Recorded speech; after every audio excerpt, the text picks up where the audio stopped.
Bien, como parte de los aspectos técnicos, vamos a explicar algunas situaciones en torno a la estructura curricular que se está llevando a cabo en esta propuesta de integración por áreas. Me gustaría comenzar con las características de identidad disciplinar que se tienen que respetar cuando se realiza la integración,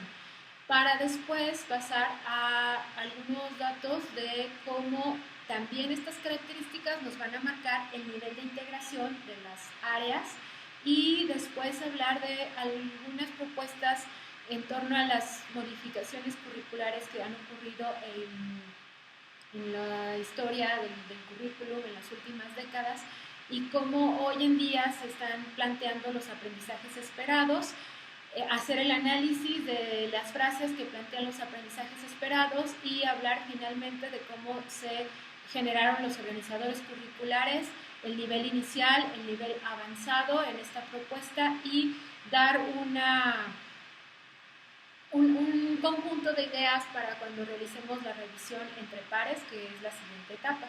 Entonces, comenzando con las características de las identidades disciplinares o la identidad disciplinar más bien, estas características suelen ser descritas por los autores revisados de muy distintas maneras. Hay algunos que hacen unos listados muy largos, pero básicamente tienen que ver con los aspectos teóricos, metodológicos, la solución de problemas y la forma en la que se difunde el conocimiento en cada una de las disciplinas. Es sabido por todos que cada disciplina tiene objetos de estudio distintos, por lo tanto hay que conceptualizarlos, hay que realizar teorías, leyes, en torno a estos objetos de estudio y para llegar a ese conocimiento pues hay que llevar a cabo procesos, pasos que estén avalados por la comunidad científica disciplinar y que constituyan las metodologías con las que trabaja esa ciencia o disciplina. También tenemos que el saber teórico y el metodológico tienen que llevarnos a la aplicación en la solución de problemas reales y muy precisos y que también sería importante que aquella persona, aquel sujeto que realiza a partir de sus conocimientos teóricos y metodológicos soluciones a problemas, pues sepa dar a conocer dentro de la comunidad científica y del público en general cómo fue que los llevó a cabo. Entonces, una vez que tenemos claras las cuatro áreas de identidad disciplinar o que le dan sus características, sus particularidades epistémicas a cada una de las disciplinas, es importante no pasar por alto, ni omitirlas, ni obviarlas, porque estas cuatro son las que le dan su coherencia interna a estas dos, al modelo curricular, externa a estas dos, porque tienen que ver ya con un vínculo con la realidad o con las personas que se encuentran fuera inclusive del ambiente académico, en el contexto externo de la sociedad. Ahora, también para que en una integración ninguna disciplina quede supeditada a otra, para que la relación sea orgánica, sea horizontal, sea en respeto de la importancia y la trascendencia que tiene a nivel teórico y metodológico cada disciplina, pues hay que siempre considerarlas estas cuatro cuando estamos integrando por áreas. Dicho esto, no solamente es importante conservar estas cuatro características de acuerdo a los autores revisados, sino que también en la medida en la que se trabajen desde estas cuatro características, vamos a ver el nivel de integración que tiene un currículum. Aquí pongo un ejemplo. Los currículum desde la visión fordista o conductista o tradicional, como le llamamos coloquialmente, de la educación,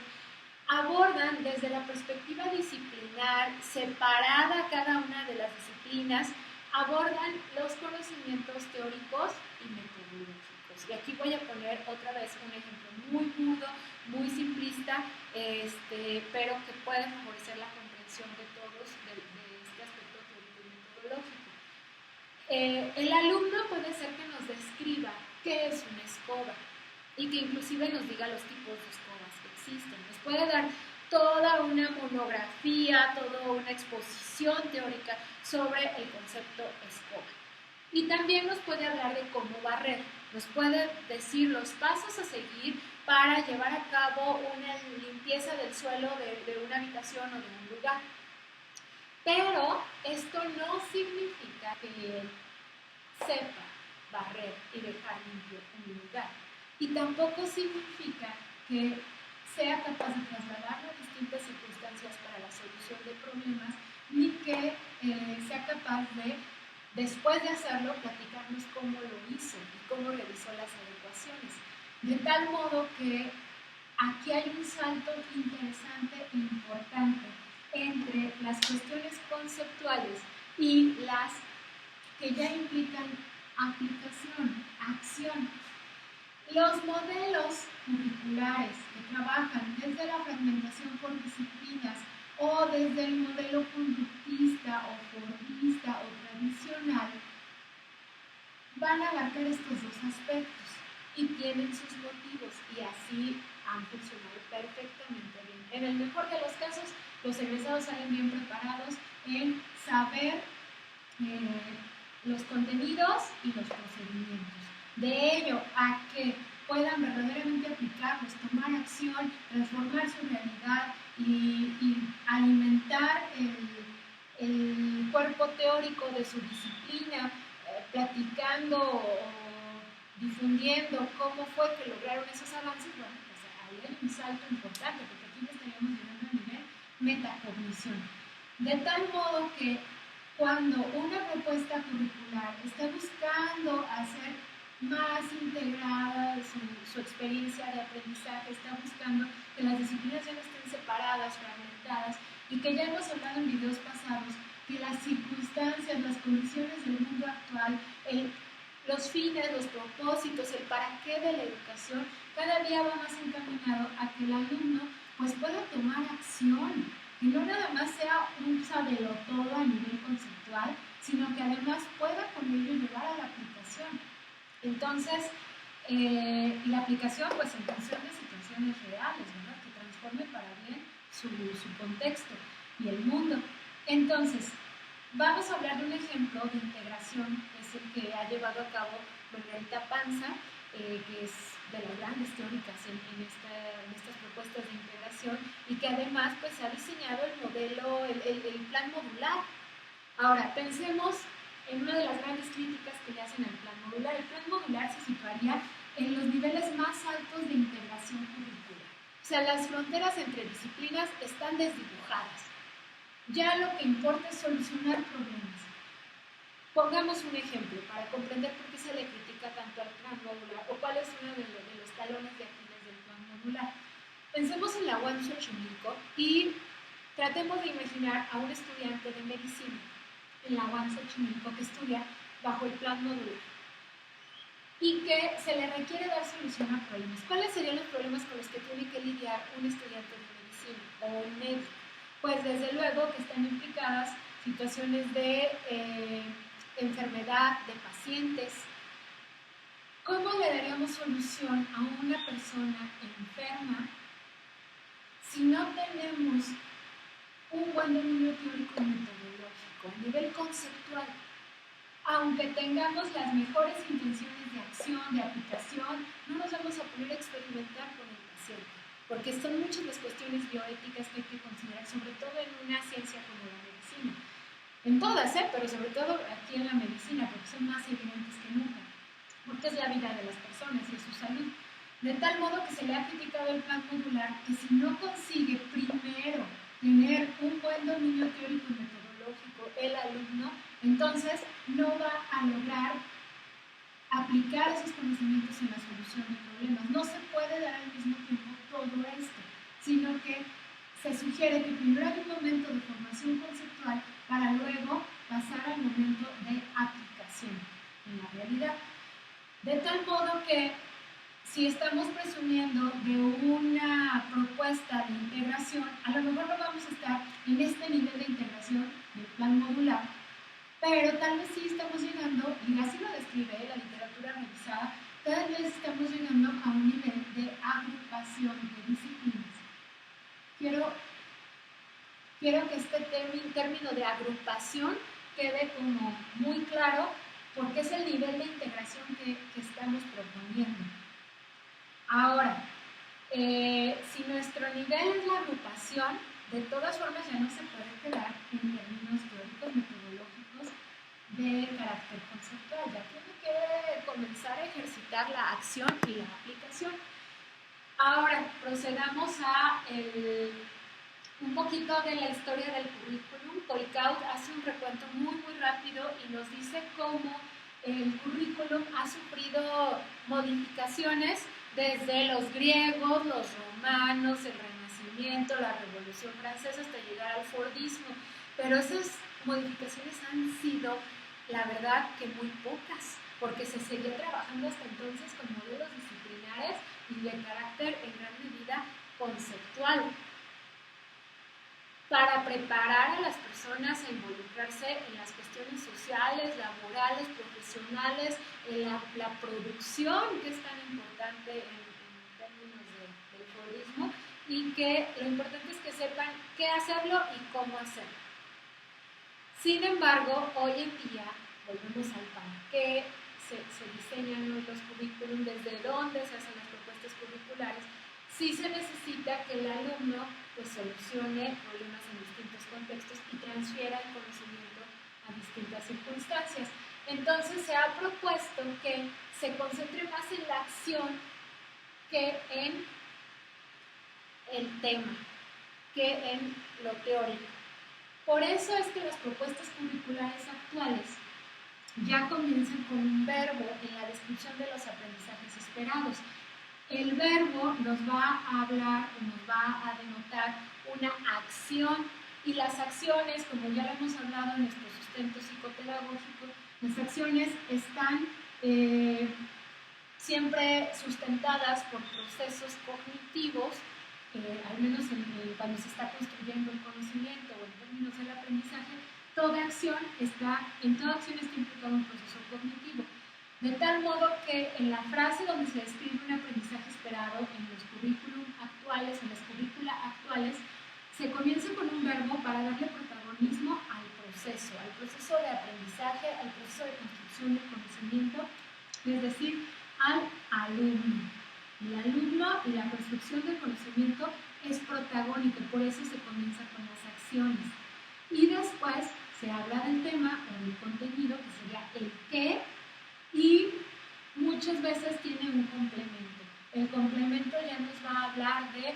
una situación, una circunstancia, un contexto particular en donde se pretende que se lleven a cabo las acciones de los contenidos en ese contexto o en esa situación muy particular. Sería el qué, el cómo, comienza la frase, luego viene el qué, y luego sería en dónde, bajo qué circunstancias, para terminar la frase que describe el aprendizaje esperado. Entonces, por ello es que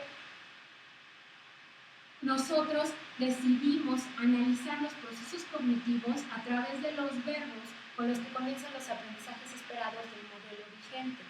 para darle ese protagonismo al proceso de construcción del conocimiento del alumno antes que al tema. De allí que se haya realizado este análisis con base a la propuesta taxonómica de Marzano. También se tomó en cuenta Bloom, pero Bloom va más coherente con el modelo conductista, de tal modo que desde Marzano se pudieron analizar los procesos cognitivos que están incluidos en cada verbo de los aprendizajes esperados de cada disciplina y encontrar los puntos en los que se coincide entre las disciplinas para lograr esa agrupación. De allí que también, ahorita vamos a explicar, se consiguió tener niveles inicial y avanzado de cada uno de los aprendizajes esperados. Pero también sucedió algo, que al querer proponer nuestros organizadores curriculares, pues yo en particular consideraba que bajo esta perspectiva centrada en la acción, en los procesos, en el protagonismo del alumno, en las experiencias de aprendizaje, era importante que los organizadores curriculares no solamente fueran de carácter conceptual, no solamente estuvieran basados en los temas teóricos o procedimentales, sino que también los organizadores curriculares consideraran las situaciones en las que se va a encontrar el alumno para dar solución a problemas, para desde el organizador curricular curricular, el docente ya comenzara a tener una pauta, una idea, una pista de cómo se puede llegar a la acción, cómo se puede intencionar al currículum para que el alumno logre el nivel de aplicación propio de los modelos integrados, el currículum actual y propio también de las necesidades que tiene hoy en día la educación o de los desafíos o retos del siglo XXI. Sin embargo, bueno, fui corregida porque nuestra coordinadora, nuestra guía experta en cuestiones curriculares y técnicas del desarrollo y del diseño de la propuesta que estamos llevando a cabo, me corregía y me decía, no maestra, porque los organizadores curriculares suelen ser descritos en términos de temas. El organizador curricular de primer orden tiene que ser el tema general, mientras que el organizador curricular de segundo orden tiene que ser ya el tema encuadrado en una situación más particular. Y ya las precisiones más detalladas se van a realizar en las frases que describen cada uno de los aprendizajes esperados. Entonces, bueno, se dialogó, se escuchó la indicación, se escuchó el argumento, lo consensamos, lo platicamos y se decidió que se conservaran los organizadores curriculares que ya se tiene en el documento del currículum vigente respecto a cada una de las disciplinas.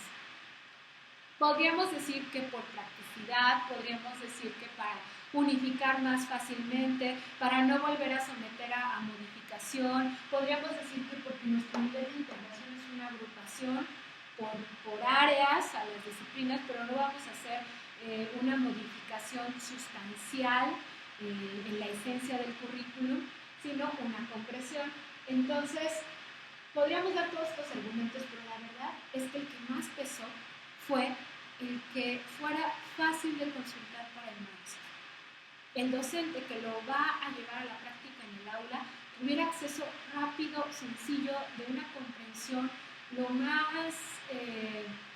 rápida posible y pudiera llevar a cabo la aplicación de este modelo. Entonces, bajo esa perspectiva se conservan los mismos organizadores curriculares. La otra situación fue que en el área de lenguaje y comunicación solamente se conservó a la lengua materna, es decir, español. No se agrupó a ninguna otra asignatura. Lengua extranjera se decidió trabajarla de otra forma y darle otra prioridad, que primero era mucho más importante que el alumno consiguiera comunicarse en su lengua materna. De tal modo que el área de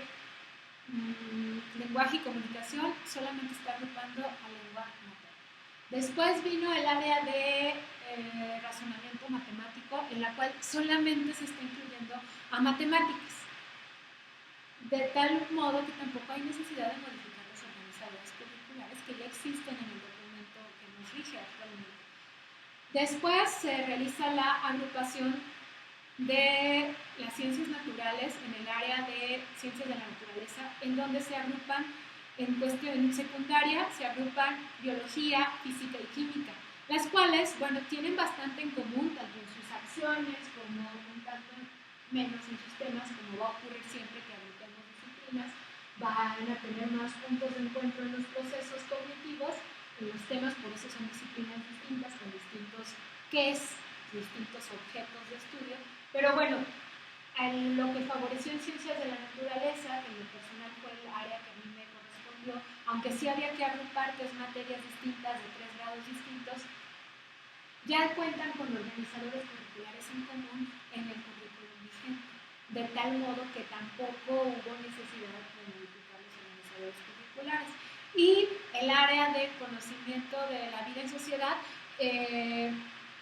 allí sí se agruparon 3 materias que distaban, no en sus procesos cognitivos, pero tal vez sí en los temas y en los organizadores curriculares. Se agrupó geografía, historia y formación cívica y ética.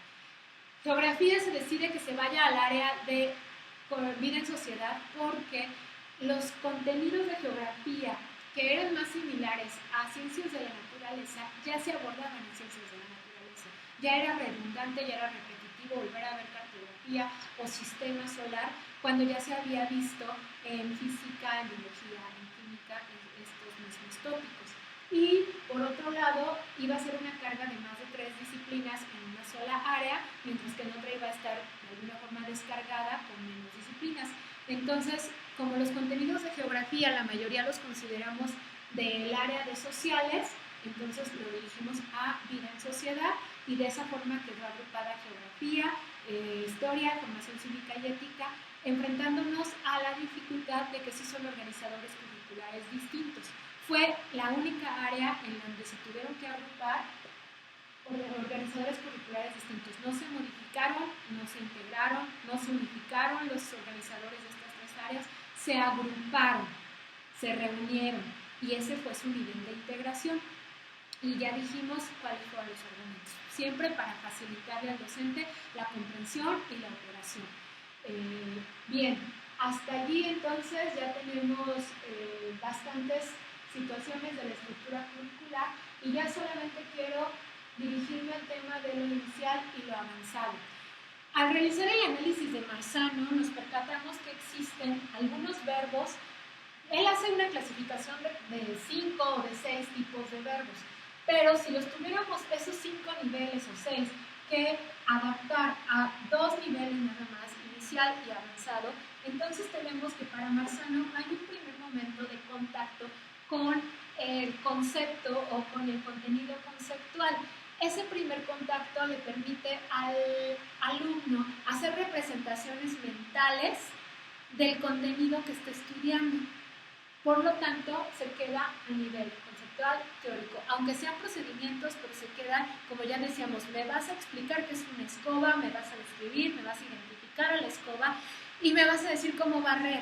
Pero todavía no estás realizando la ejecución del acto de limpiar el suelo de un espacio. Entonces, cuando se queda a nivel de conceptualización, podríamos hablar de un primer nivel inicial de acuerdo a Marzano. Por ejemplo, en ciencias de la naturaleza se repiten los verbos identificar algunos conceptos, describirlos, comprender, analizar, inferir y deducir. Identificar, pues, es conocer las características que conforman, que definen ese concepto.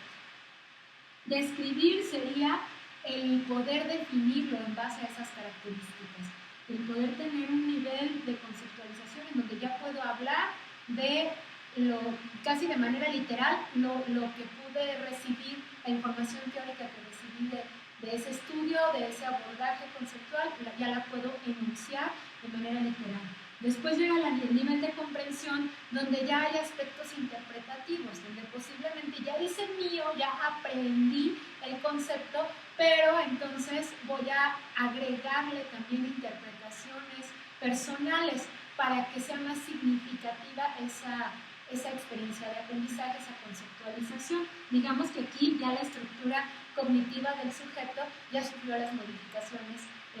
ya se volvió a equilibrar, ya asimiló, acomodó y equilibró, y ya le puede agregar sus posibilidades de interpretación propias de la comprensión. Analizar, aquí ya sería, analizar es que ya lo comprendí también, que hasta te puedo decir los elementos, lo puedo desmenuzar en partes y cada parte te la puedo explicar. Inferir sería, volviendo al ejemplo de la escoba, sería decir, ya puedo ver muchos tipos de artefactos que tienen un mango y que tienen fibras o cerdas en el otro extremo y que se utilizan para limpiar, y ya los vea del material que sea, del color que sea, de la forma que sea, puedo de todos esos casos particulares inferir que todos ellos son escobas. Y la deducción, que sería al contrario, de la definición de escoba, del concepto que ya construí, ya comprendí de escoba, entonces puedo derivar que cualquier artefacto que yo vea con esas características lo voy a nombrar escoba, así sea de plástico, así sea grande, así sea chica, así sea de palma, todas ellas las puedo nombrar como escobas. Ese sería el proceso de deducción, y todos ellos son a nivel conceptual. Y quiero dejar esta propuesta, que cuando nos revisemos entre pares, entonces verifiquemos que el nivel inicial tenga un verbo que tenga que ver con la conceptualización. Mientras que el nivel avanzado, siguiendo la propuesta de Marzano, debe de estar relacionado con acciones o inclusive llegar a la metacognición. Por eso es que en el área de ciencias, a mí me pareció que deberían estar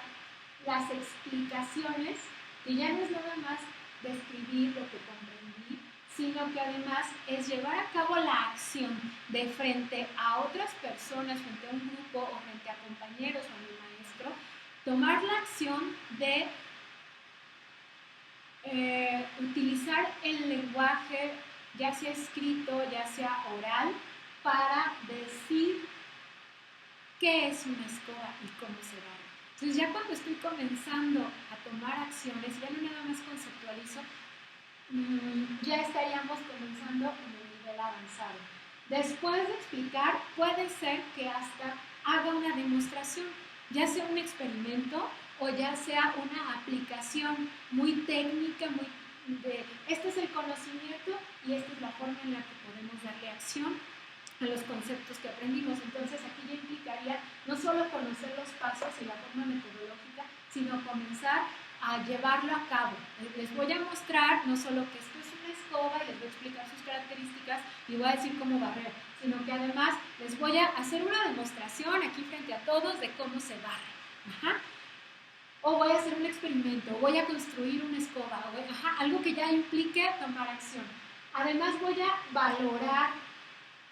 Ya valorar significaría en la escala de va a implicar los factores inclusive culturales, sociales, emocionales, en donde le doy una carga de importancia a lo que estoy aprendiendo, a lo que estoy conceptualizando. En ciencias este verbo de valorar se repite mucho cuando se habla de valorar los efectos de cierto tipo de energías no renovables que son utilizadas en la vida cotidiana y cómo afectan al medio ambiente. Entonces, ya no es nada más que te platique los tipos de energía, ya no es nada más que te explique, que te ponga un ventilador, un reguilete que yo mismo construí, sino que además te diga, bueno, la energía eólica no tiene grandes implicaciones en el medio ambiente, a diferencia de, y hablar de los otros tipos de energía. Para ello, pues para valorar, va de la mano con argumentar, que ya significa tener un sustento teórico, conocer las aplicaciones y también poder decir en base a qué te estoy diciendo lo que te estoy diciendo. Te digo que la energía eólica no tiene tantos contaminantes porque, y comenzar a reunir todo lo que se ha realizado en lo conceptual, en lo experimental y reunirlo para entablar un diálogo en el que se sustente la postura que se tiene. Y reflexionar, que creo que es el nivel que en ciencias yo encontré más profundo, respecto a la metacognición, que ahí ya significaría, ya desde argumentar, ya puedo comenzar a hacer un recuento en retrospectiva de cómo fui construyendo ese conocimiento, de dónde obtuve de distintas fuentes los argumentos, pero sobre todo en la reflexión ya implica cosas más profundas como darme cuenta